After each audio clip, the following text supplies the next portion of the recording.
Hi, Air Sign, Aquarius, Gemini, and Libra. Kumusta po kayo, guys? Okay, so Air Sign, maraming salamat po sa walang sawang pagsubaybay sa ating pong daily gabay. And kung ikaw ay bago pa lang sa ating channel, mag-subscribe na po kayo, guys. And i-click mo na rin yung ating notification bell para lagi kang updated sa ating mga bagong upload. So, tingnan natin, Air Sign, ano ba ang inyong gabay kapalaran? Air Sign, Aquarius, Gemini, Libra.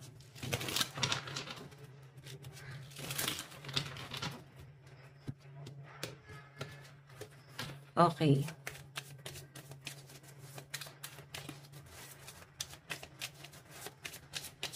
So guys, meron tayong Queen of Cups.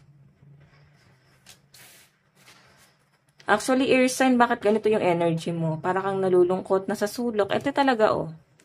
Para kang nanlilimos ngayon ng pagmamahal. Or maaring awang-awa ka sa sarili mo ngayon. Maaring meron kang pinagdadaanan, Air Sign, na napapatanong ka, bakit nangyayari sa'yo to? Okay, para bang, Lord, sa iba mo naman, iba to yung problema. So, nakikita ko sa inyo, guys, parang gusto mo kahit papano naman, dapuan ka naman ng swerte. Medyo stress yung nasa-sense ko rito, guys. Tignan po natin. Meron tayong Queen of Coins.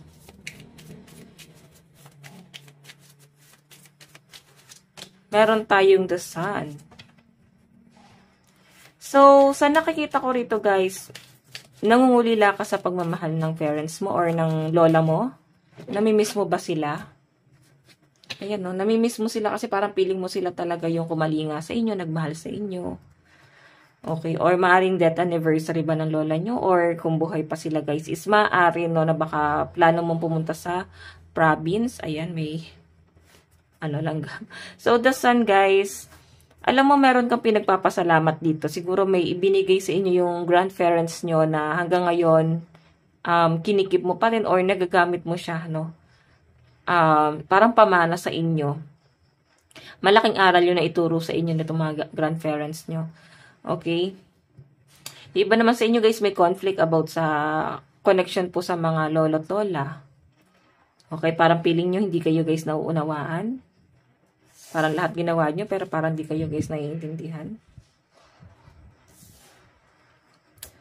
Okay, so, siguro,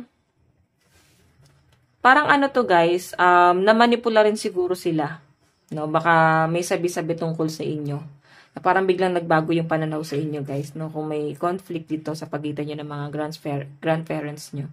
So, tignan pa natin, guys.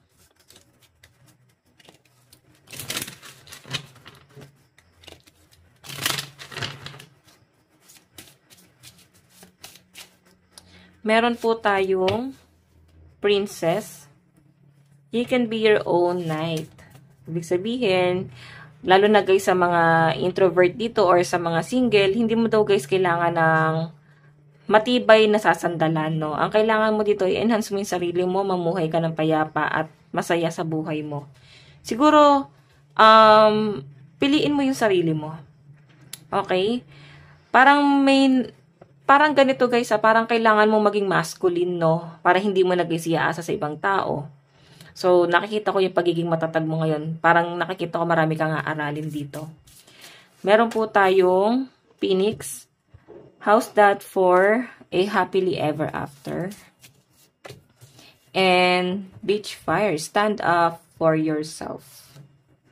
Okay, so guys, sinasabi rito, puro sarili to eh. Parang tumayo ka sa sarili mong mga paa. Hindi mo kailangan ng matatag na sasandalan. May talent ka eh. May talent ka pero hindi mo yan, guys, totally magamit kasi kailangan mo ng partner, no? Taong sasalo sa inyo. Mag-i-improve ka, no? Marami na, guys, nagpatunay na may umasenso habang sila ay nandun sa pagkadapa nila nang walang tumulong na kahit na sino, guys. Okay, kung paano mo yan malalaman based yan sa experience sa pinagdadaanan mo ngayon. So, kung nafe-feel mo, Air Sign, na parang ang dami mo ng pinagdadaanan, actually, guys, sinahanda ka lang ni universe kasi malaking gampanin ang ibibigay sa inyo. Okay, so tingnan pa natin.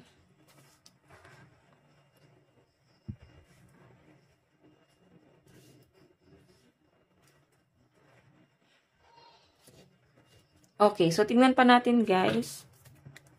Ear sign. Pagdating naman sa inyong love life.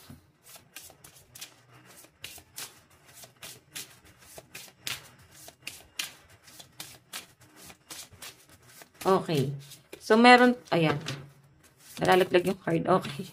So, pagdating sa love life mo, meron tayong forgiveness. Pagpapatawad. I forgive myself. I'm forgiven.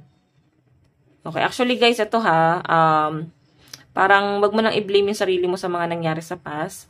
Parang kailangan mo dito is patawarin mo na yung sarili mo. Okay? So, guys, ito ha, tama na na pinatawad mo tong person na to. Kung may parang may connection ka pa sa ex mo, tama na na pinatawad mo tong taong to. Pero para papasukin mo pa sa buhay mo, medyo doubt ako doon guys, na kung ito ay past person, siguro marami ng sakit na ginawa sa inyo tong taong to. Yun din guys yung tumatakbo sa isip nyo. Medyo nagiging mitikuloso ka. Mitikulosa. Pagdating sa intention nitong taong to. Tignan natin pagdating sa pera mo. Meron tayong commitment. So, eto guys ha, siguro marami kang responsibility. Yung commitment kasi guys na tinatawag. Kasi ito yung para bang mga bayarin mo, monthly bills, may mga hinuhulugan ka na property. Okay, so tignan natin guys pagdating sa trabaho. Meron tayong worthiness. Okay, so guys, ito ha, nagmi-mirror ka ngayon. Para bang feel na feel mo ngayon yung trabaho mo or kung bagong apply ka pa lang sa work mo. Feel na feel mo talaga siya. Medyo nagmi-mirror ka dito kasi tinitignan mo yung sarili mo kung worth it pa ba na nandito ka sa company na to. Baka kailangan mo na guys ng changes. Baka kailangan mo na maghanap ng bagong company. Yung iba sa inyo guys, gusto mo na talaga mag-resign. As in, yun nga lang, may nag-hold back pa sa inyo, no? Hindi ka makapag-resign kasi meron ka matinding pinagdadaanan pa sa ngayon. Okay, so tingnan natin guys, pagdating naman po sa inyong pagdating naman sa inyong mga kaibigan. Meron tayong sexual freedom. So, yung iba sa inyo guys na may friends with benefits, walang connection, ayan.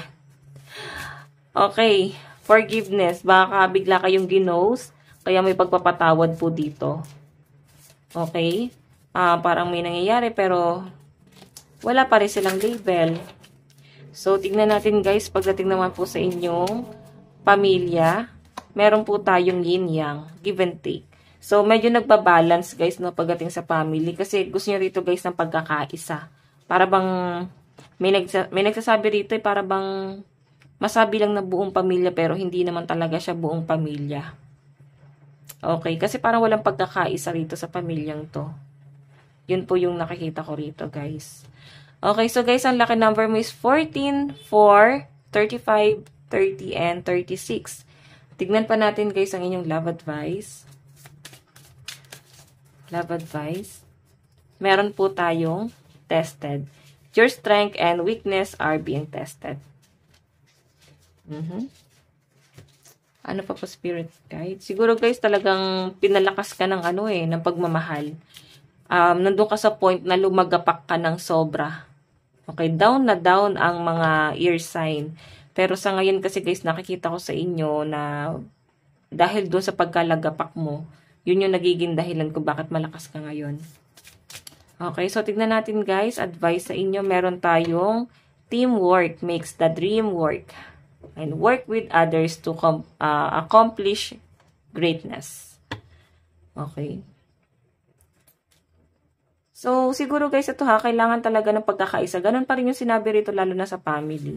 Para makakamtan nyo yung pangarap kung may pagkakaisa kayo rito. Siguro may mga naririndi na dahil sa mga hingi-hingi ng pera, utang ng utang. Parang, Diyos ko po Lord, ibaon mo na lang ako sa lupa. Dami ko ng stress. Yun ang nasasagap ko sa mga ear sign. Kaya nyo yan guys. Pero pag hindi mo na guys kaya, bitawan mo na yung mga nagpapabigat sa kalooban mo. Baka ikaw na lang yung nagmamalasakit tapos sila wala namang malasakit sa inyo. Ito lang po ang inyong reading. Bukas po ulit. God bless and love you all. Bye-bye.